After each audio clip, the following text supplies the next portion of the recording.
Good evening and welcome to yet another edition of Let's Talk Politics. I'm your host, Michael Gordon. This is a very special program brought to you by the People's Progressive Party Civics, streamed on the Facebook page of the People's Progressive Party, as well as aired live on Freedom Radio. I'd like to welcome you, as I usually do, across the length and breadth of Guyana, and also those of you viewing and listening to this program in the diaspora. Welcome all. There has been a number of issues within the body politic, as I usually say as well, since we last met. One of which became topical, very topical, is the whole notion of the happenings in the National Assembly, and some questions as to when the National Assembly will meet.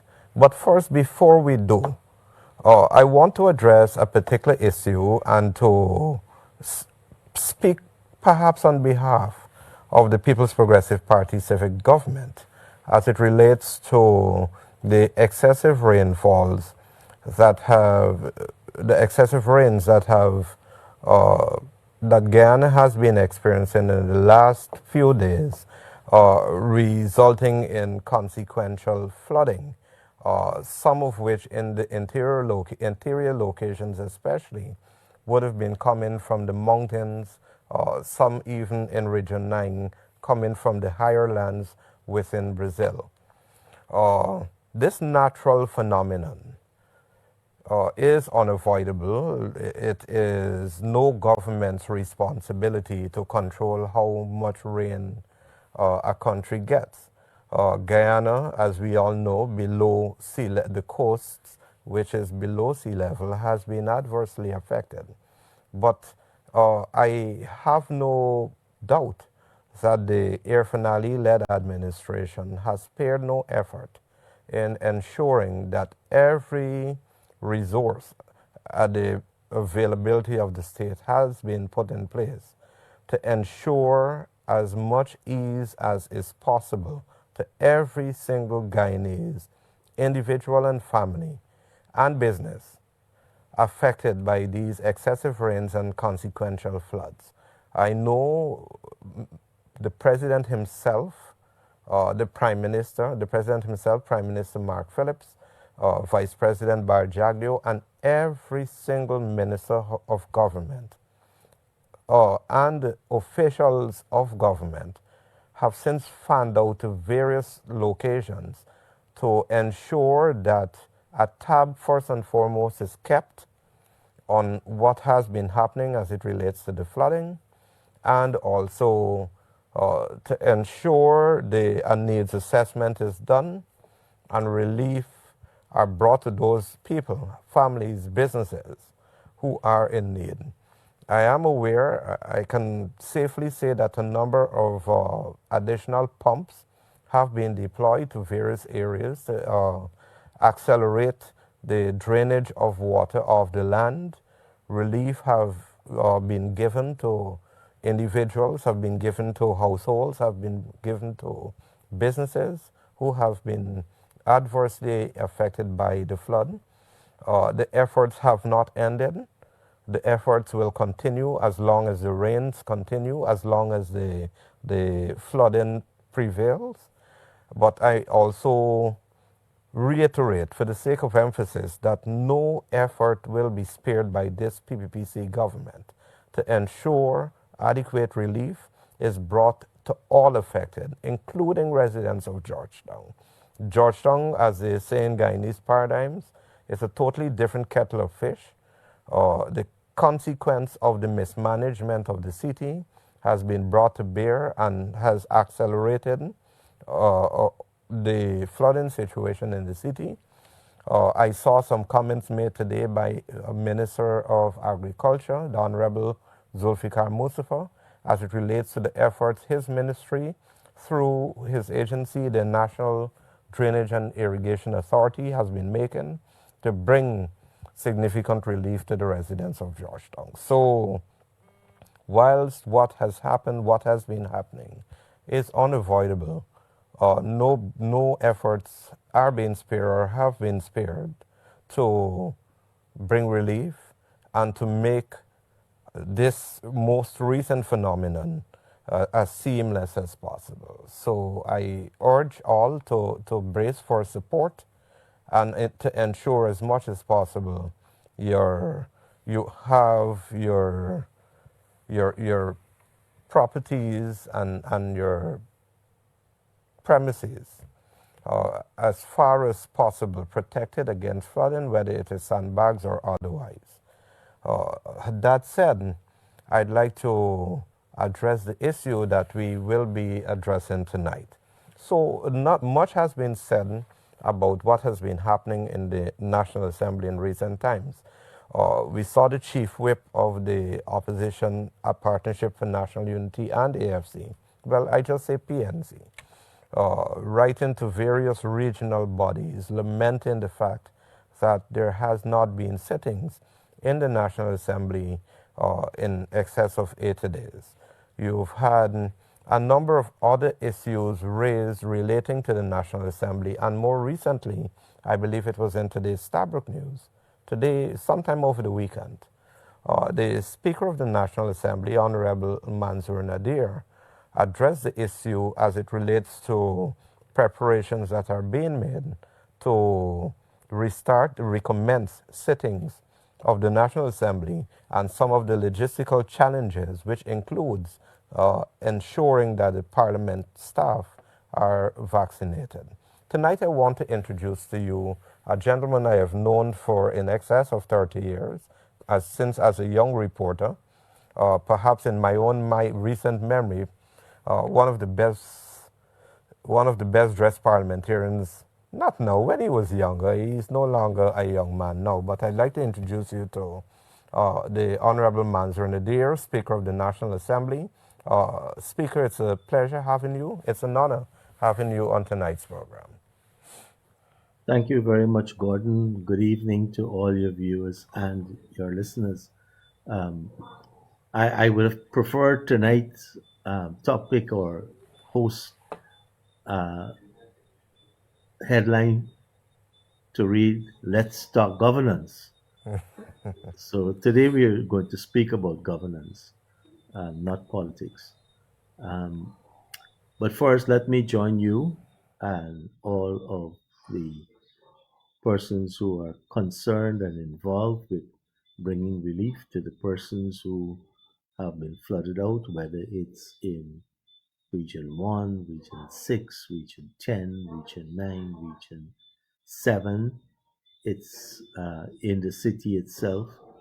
It's been a lot of rainfall.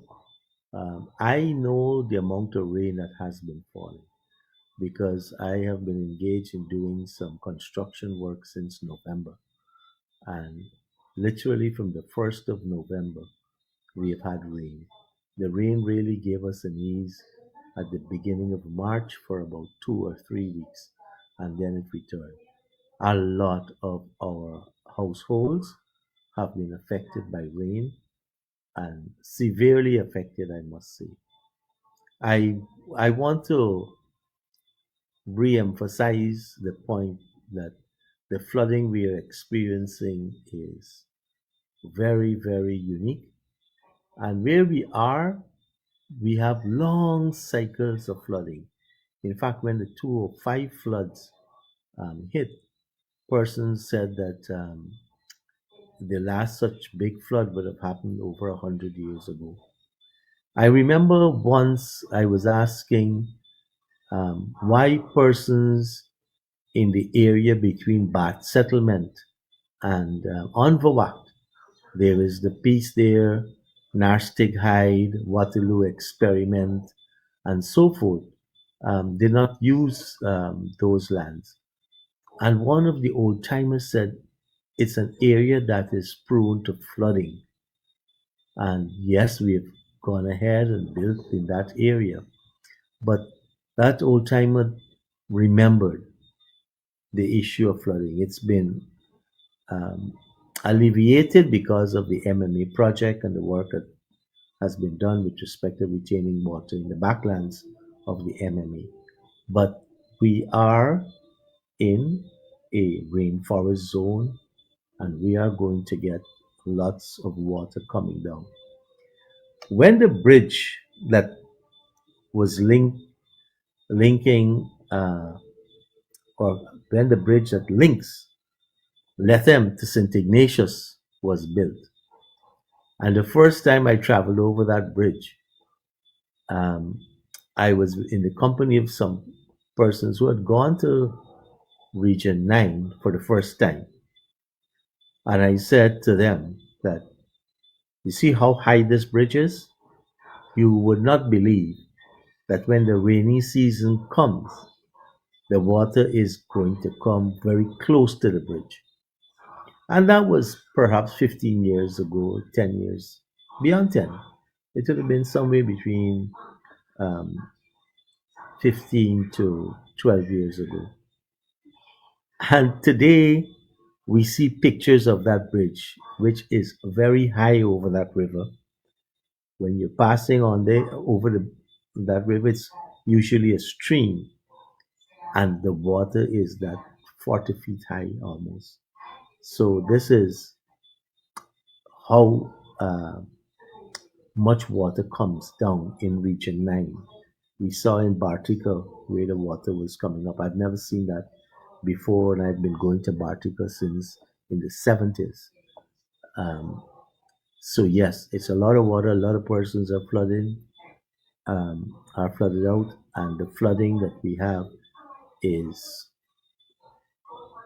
something that we always have to expect. Before, historically, persons were asked to build at least 3 feet off the ground.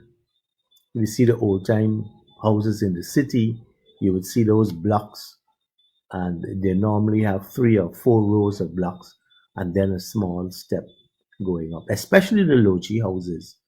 And for those who may not know and haven't seen a logie house, a few of them still exist. In fact, in Ketley Street, just northeast of Pet Boy, you will see there is still a logie house there. It's one family now, but there are 4 homes, and they still have um, those blocks and the logie house on it. So yes, it's serious, and we have to empathize with those persons who are flooded out. And I'm happy to see the response by the CDC and everyone to the rescue of those persons who will need long-term support. So I join with you, Gordon, in speaking about the flooding, and we always will have to be ready, concerned, be careful how we take things for granted, especially in the rainy season. And we're supposed to be in the May June rainy season right now. Okay. Turning our attention to the National Assembly.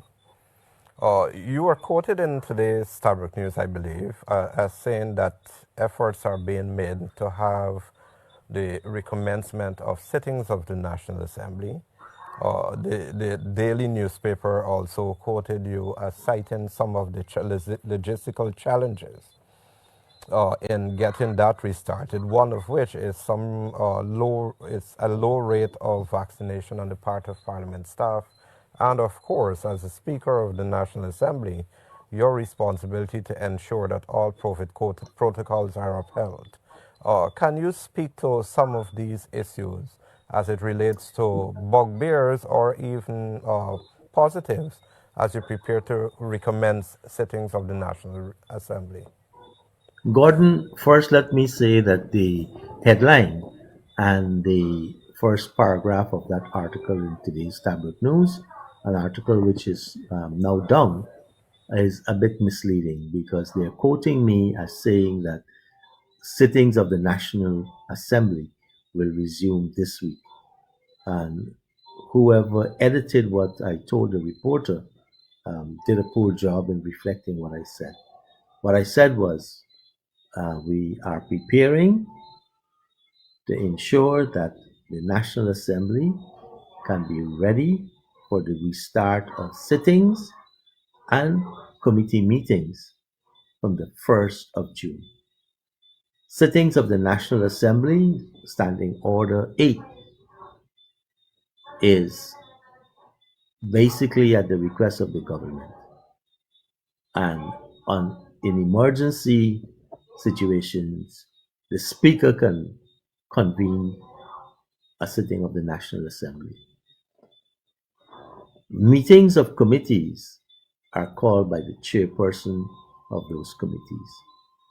So, but we, as the management of Parliament, we have to be always ready to ensure that we could accommodate the sittings and the committee meetings when they are ready. So that article started a bit erroneously. Second, yes, I did have meetings with the clerk as to how we can prepare ourselves to accommodate sittings of the National Assembly or ensure that committee meetings, when requested, could be held. And in doing so, we need to have a certain minimum level of staffing available, especially those who deal directly with the meetings. The division that deals with servicing the committee meetings and the sittings of Parliament, that particular division, the committees division, is very important. The Hansard's division is extremely important. They do the recordings of the uh, proceedings of the National Assembly and also the committees. And also necessary is the persons dealing with the IT infrastructure because a lot of the meetings are either virtual. All of the Parliamentary Management Committee meetings that I've held so far has been virtual, and many of the meetings are hybrid, a combination of uh, in-person presence and virtual presence. So those are very key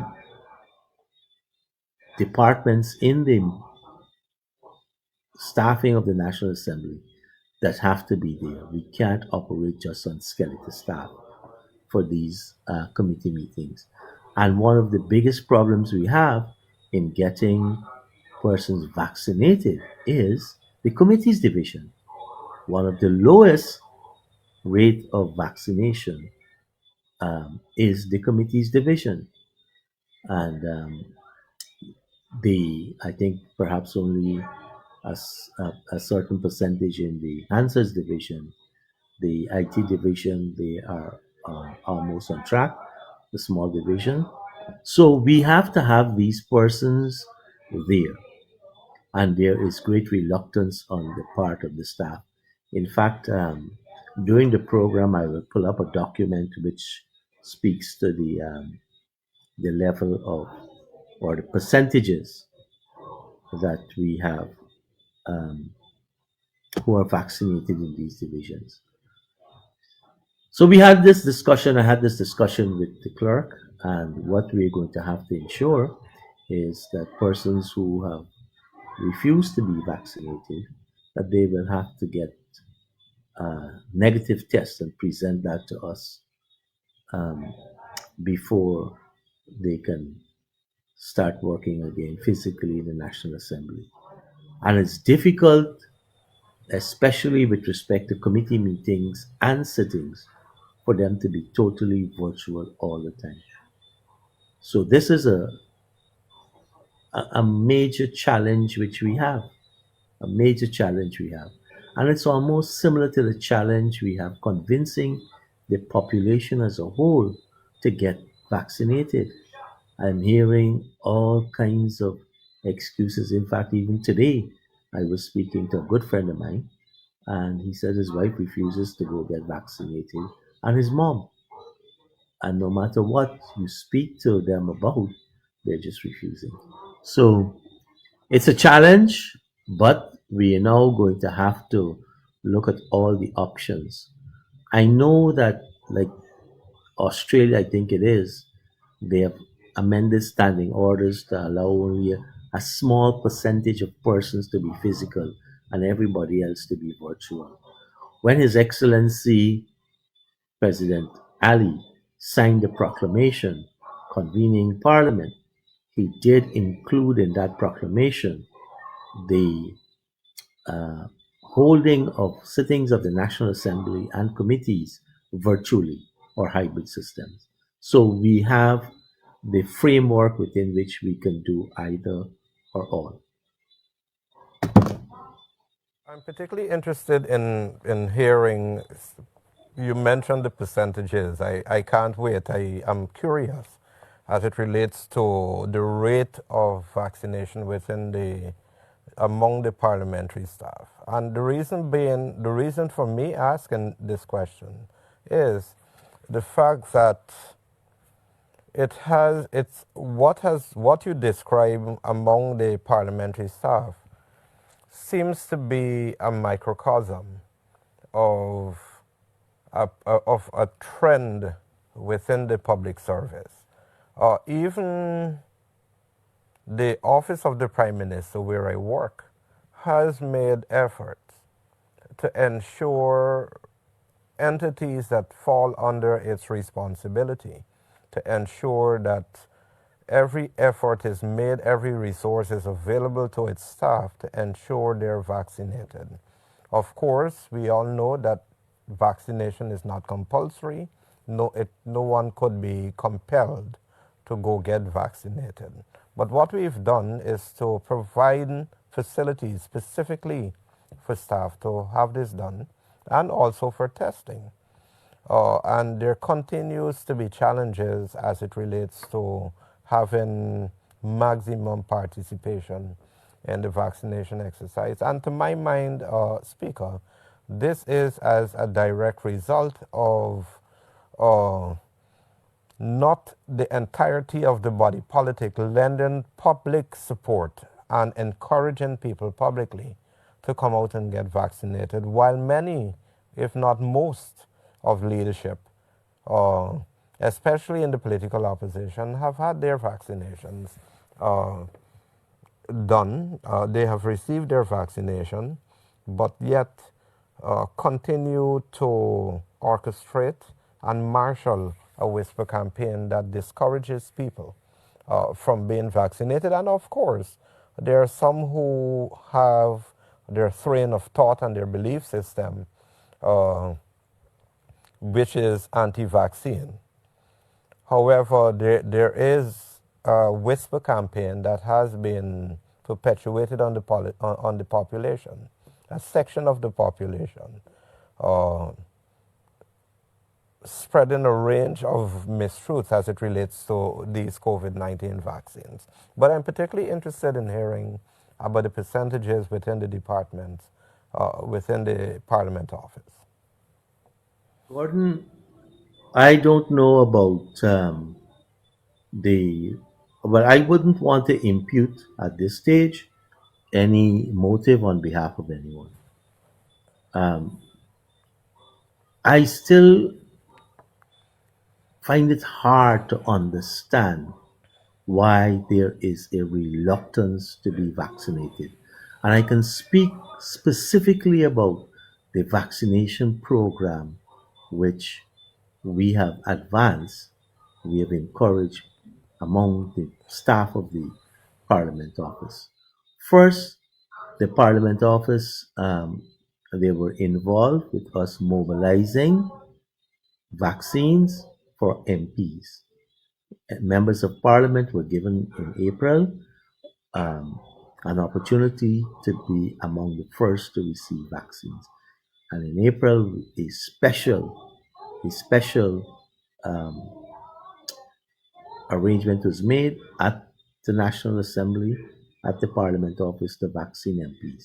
And we had MPs from across the political spectrum came, from a Prime Minister, former Vice President, current Minister, myself, we got vaccinated. Um, and then the clerk of the National Assembly would made would have made arrangements for those staff members who want to be vaccinated, made arrangements with the Ministry of Health officials, because one of the issues we had with them was they claimed that they don't want to wait in long lines and risk themselves being exposed. So the clerk used to send batches of 5, well coordinated with the staff of the Ministry of Health, and they got vaccinated. That's how we started the vaccinated program. So it was going good, we thought. Then, after the excuse of not having to wait was eliminated, we heard other excuses. And we've seen the gamut of excuses. What is in the public is also in the parliament. And we said again, let us try to make it easily available, easily accessible. That's why we partnered 2 Saturdays ago to do a special vaccination program. And I'll tell you, I'll give you these numbers, and these numbers are at May the 21st. It hasn't significantly increased. Hasn't significantly increased. I mentioned 3 divisions. Let's start with the committees division. At the committees division, we have 22 staff. Or at the 21st of May, only 13. And there may be a couple more that got vaccinated when we had the special program. So that was 13 out of 22, which is just over half were vaccinated. I mentioned another um, important one, the Hansers division. The Hansers division has 19 staff. At the 21st of May, only 2. And 8 had indicated that they are prepared. Sorry, 8. 2 fully vaccinated, 8 the first dose. That's 10. And only 3 indicated a willingness to get vaccinated. So you had 10 out of 19 first and second dose, and 3 willing. A very important section is the accounts department. The accounts department keeps the bills paid, ensures that when we have sittings of the assembly and when we have sittings of committee, that we can pay the bills for MPs to come out, the meals, the rentals, the traveling, the accommodation. So the accounts division is very, very important. If we don't pay our bills, we're not going to be able to accommodate the MPs. And at the 21st of May, you had 1 out of 10. 1 out of 10 that received the first dose. And so a lot of persons have been saying what the speaker and the clerk is speaking about is hogwash. But I'm giving you the facts. I like to establish facts and debate with facts rather than debate over facts. Um, so important for research, the registry department, and a lot of our MPs use the facilities of the library, the registry. We have 4 out of 12 who had the first dose. 4 out of 12 who had the first dose. And so we have similar numbers repeating itself. In all, at the 21st of May, we had 13 persons who were fully vaccinated. We had 54 who had received first dose, and 38 who said they were willing to get vaccinated. 38 but weren't vaccinated. So, and 21 who refused, 21 reflecting some almost 15% of the staff. And if you take the ones who have not and who refuse, it's 60, almost half of the staff. So this is a real challenge which we have. This is a real challenge that we have. But we are prepared to press ahead to ensure that we could be ready to conduct committee meetings and, if called upon, to hold meetings of the National Assembly. Raised some very important points, and as alarming as the low numbers are, one cannot be but optimistic that there will be a turnaround in the approach, just not with, not just among the parliamentary staff, but nationally, toward the receipt of vaccinations. I dare say too that in many countries across the world, in the Caribbean and across the world, those citizens have been yearning and longing for vaccines to be available to them. Uh, they are not as fortunate as the citizens of Guyana. If we can move to our next point, which relates to the paucity or the apparent paucity of the sittings of the National Assembly, and the chief whip, opposition chief whips, writing to many regional groupings in relation to this, lamenting that there has been no sitting in the National Assembly in over 80 days. Can you speak to this issue, especially as it relates to some of the what can be described as inaccuracies in the missive written by the opposition chief whip? Gordon, parliamentarians are free to write what they want. Um, we have standing orders and we have a handbook uh, to guide our members of parliament on parliamentary behavior. Plus, there are all the international volumes that are available. Roberts, Mays, um, available to our staff. Who wants to be responsible or irresponsible? That's in their hands. And so I would defend our record at the National Assembly. I have been exposed to parliamentary sessions, parliamentary behavior, and the operations of parliaments not only in Guyana, but I can speak to parliaments, House of Assemblies from Bermuda to Guyana. And in some countries, this is not an unusual time. And for all countries, COVID is an extraordinary event in our lives. Countries have shut down. Totally, countries have shut down for long periods, very long periods. Our own country is under curfew and also have limitations on what we can do, when we can do it, and how we can do it. So I'm not perturbed. We have our records, and in spite of our limited skeletal staff, we continue to keep our work up to date. On Friday, we receive a number of questions from opposition members of parliament. That's on Friday. That's the first thing I am addressing with the clerk tomorrow, Monday, May 31st. The first thing I'm addressing with them. And so we continue to be ready, be prepared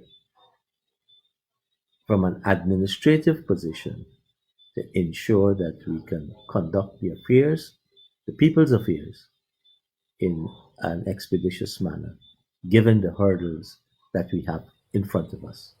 I don't want to jump in here, but the impression given, if one reads the letter without Mhm. understanding the truth and what has been happening on the ground, the letter gives the impression that, oh, there are 400 and something questions that require oral and written explanations from government MPs and ministers, and none of these are Mhm. being addressed. None of these are being dealt with. The Parliament is just there, and nothing has been happening. And I Yeah. know, I am aware that is totally inaccurate. When we say to be addressed, there is a process. Questions come in, and questions come in for either oral response. That means when you physically meet, the question will be asked, or written responses. That means when you meet, a written response will be on the table of every member of parliament. And these questions have a gestation period. So the questions come in, and we try at the staff end, between the clerk and I, we first have to read the questions against the standing orders, because questions have to be asked or written in a certain manner. Questions cannot ask for a minister's opinion. Questions have to be addressed to the minister responsible. Questions can't seek to deal with personal issues for persons who cannot represent themselves. So when a question comes in, we say that it has to be read against the standing orders. That means the rules that govern asking of questions. So that's the first stage.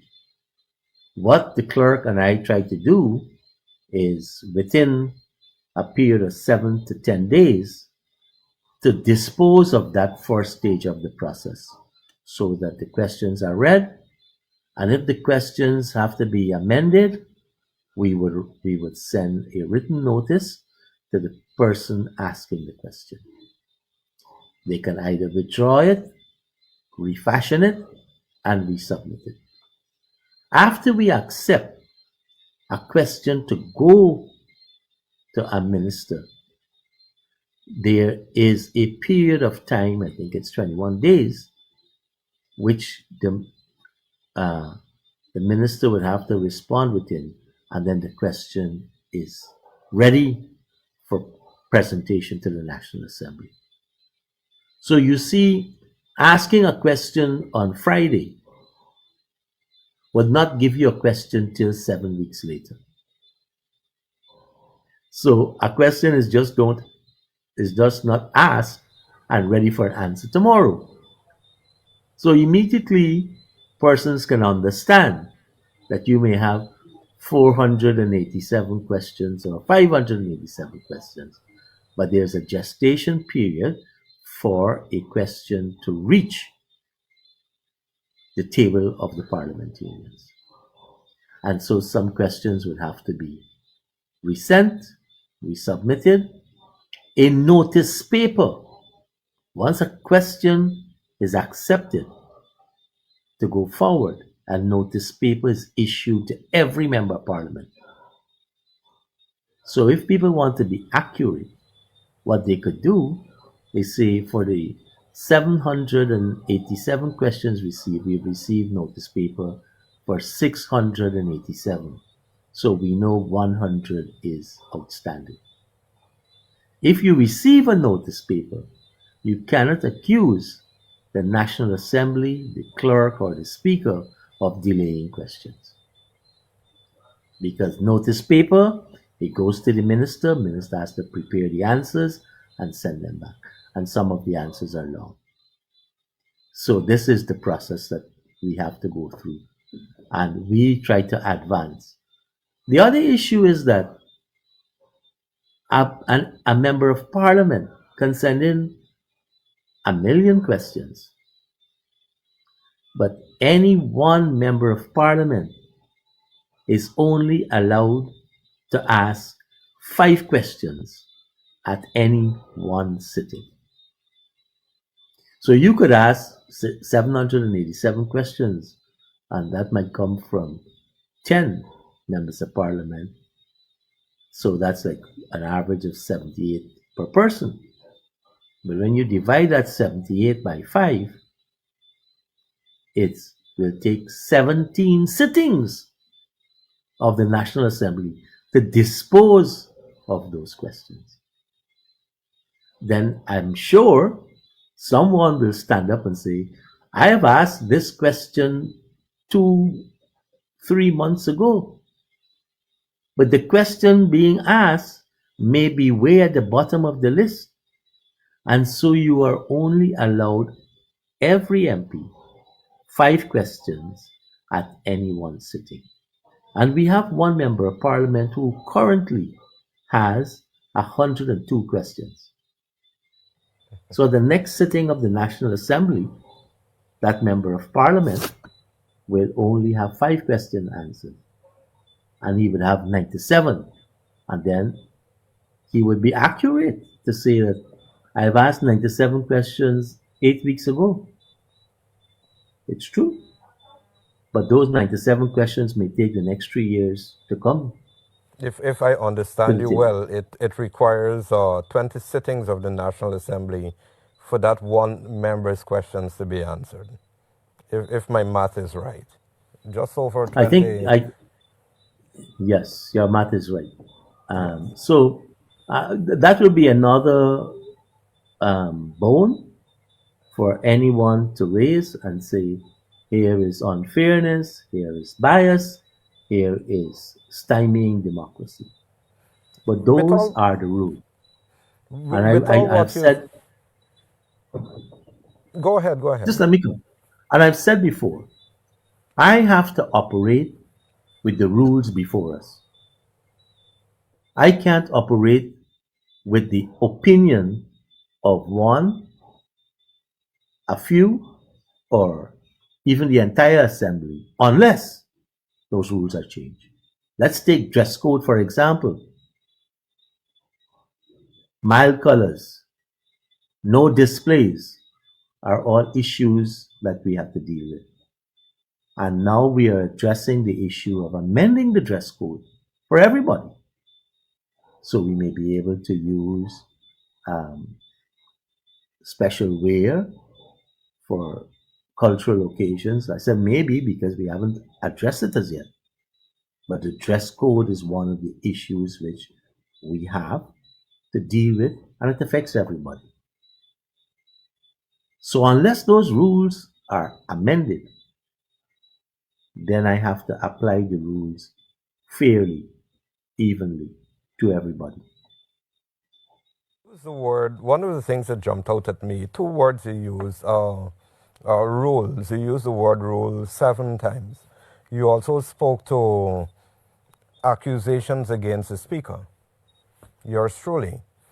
Uh, can you address, and this is personalized where you're concerned.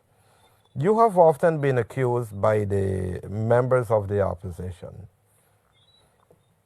in the National Assembly of being partial, being favorable to the government side, and ignoring critical issues raised by the political opposition in the National Assembly.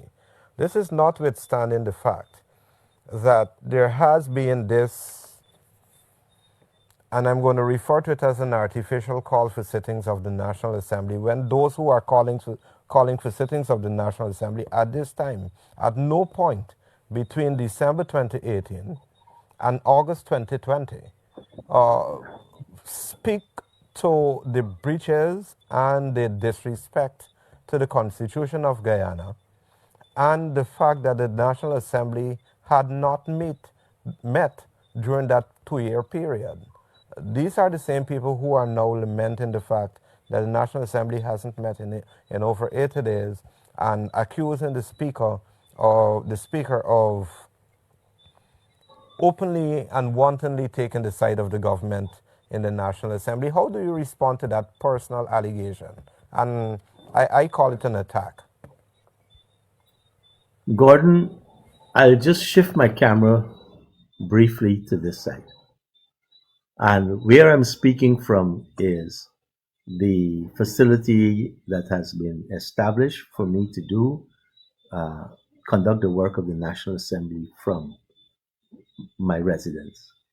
And on these shelves are rules. That's the Roberts rules, mainly governing the American system.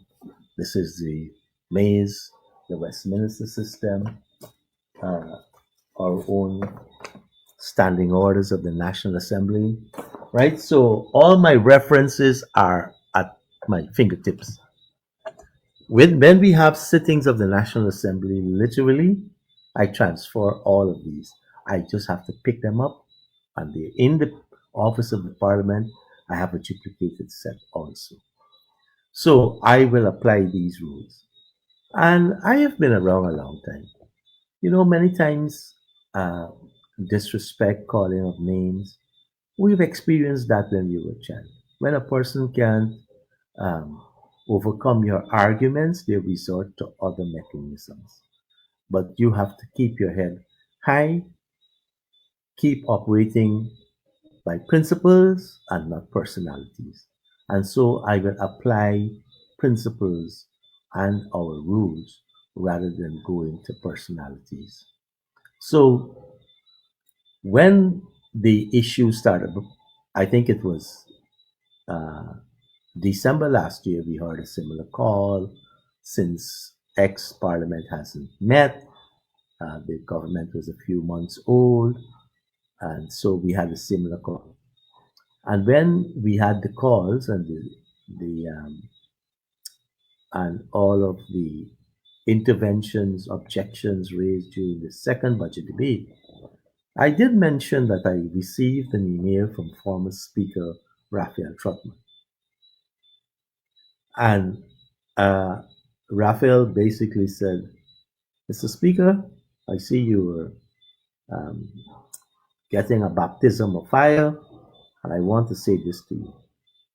Once I was accused by my own side of being unfair, and the next day, the Honorable Prime Minister, or the next time, the Honorable Prime Minister used similar words. And I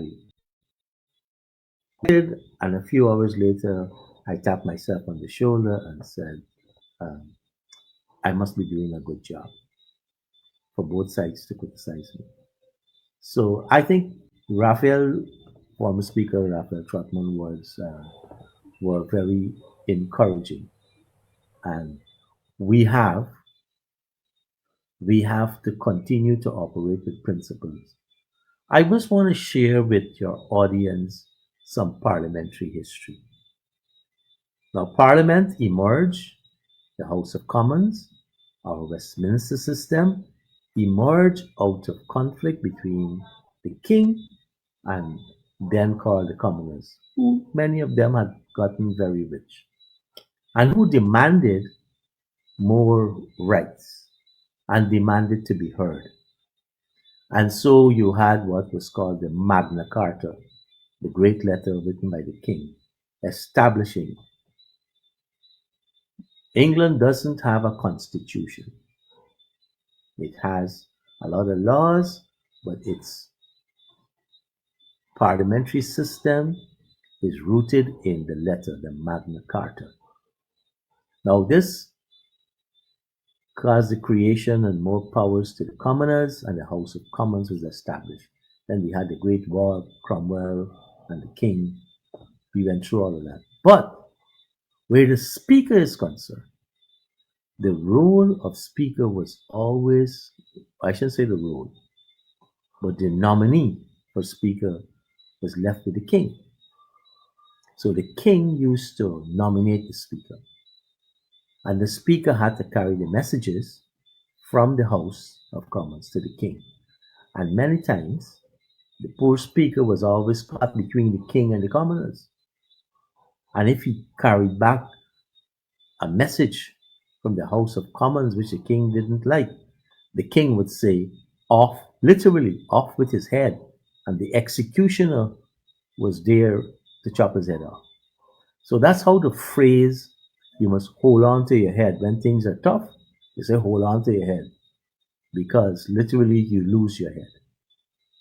And people did not want to be Speaker of the House because you get the criticisms, the castigation from all sides. And the next time, or you can Google it to see the movement of a speaker to the speaker's chair in the House of Commons. It used to be always a reluctant speaker, a speaker who would not want to take up the chair.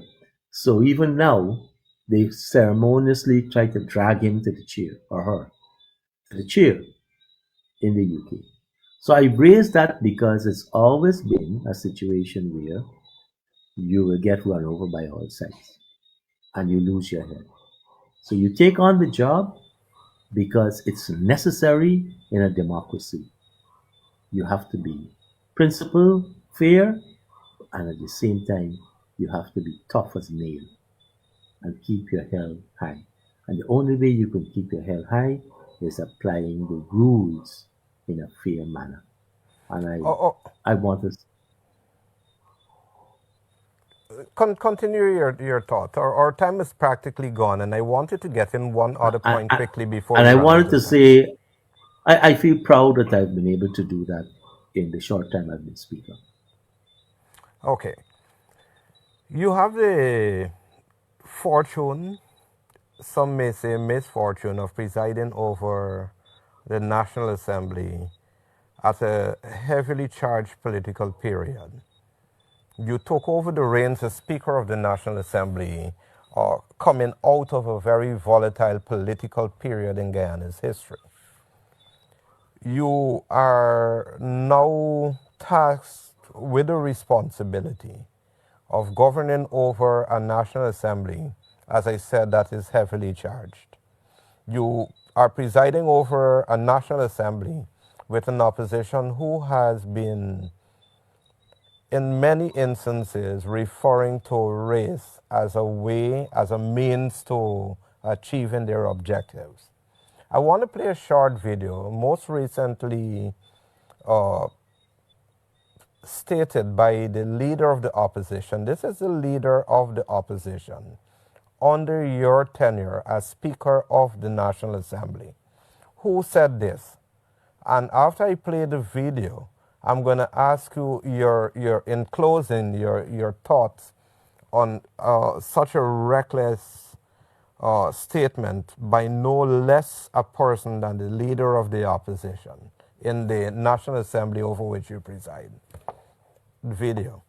So they then had the PPP starting this rumor campaign, and this is something that you all have to understand. This installed regime, they are the inheritors of, of a philosophy that says everybody who is not PPP or who is not the Indian is a thief. That was the utterance of the leader of the opposition, coming closely on the heels of many other utterances, one of which referred to the supporters of the People's Progressive Party as mentally lazy. You are the speaker of you are the speaker of the National Assembly. This is the leader of the opposition. Uh, your own views in closing about this phenomenon of race being brought to the fore of the political discourse, specifically by the opposition side of the House. Ethnicity is a powerful uh, tool persons have at their disposal, whether it's um, in Guyana, Rwanda, Pakistan. It's a powerful tool. And I've said in Parliament on a number of occasions the National Assembly composition, not today, not yesterday, for a very, very long time, depends on a small number of people who make up their mind very late. And if anyone wants to get the reins of government in their hands, they have to be extremely responsible and play to all guys, regardless of whatever description you want to compartmentalize people in. Responsible people, people who want to govern, will have to get a majority, and to get a majority, you have to be very mindful of what you say and very generous to everyone. And we can see our country shifting from one side to the next because of this small number of people who could shift. And that population is not static. That population comes up, it's dynamic in the sense that new and new generations come up, and we have to always be mindful of what we say today can hurt us tomorrow, or how we behave today will benefit us tomorrow. National Assembly, Honorable Manzoor Nadir, a very old friend of mine. It has been an honor having you on this program. Thanks for taking time out to discussing these and many more issues to come. I hope we could do this again. But thanks for your time tonight. And thank you very much, Gordon, for having me on your program. And thanks to all who tune in. Let us continue to wear our masks, get vaccinated, and as I've said, let's bat COVID out of Guyana. You have been watching Let's Talk Politics. I'm your host, Michael Gordon. This is a special program brought to you by the People's Progressive Party. Thank you across the length and breadth of Guyana. Those of you outside of the borders of Guyana, thanks for watching. Thanks for listening on Freedom Radio. My colleague Edward Lane will be with you on Tuesday. I'll be back with you on Wednesday. Until we see each other again, do have a good night.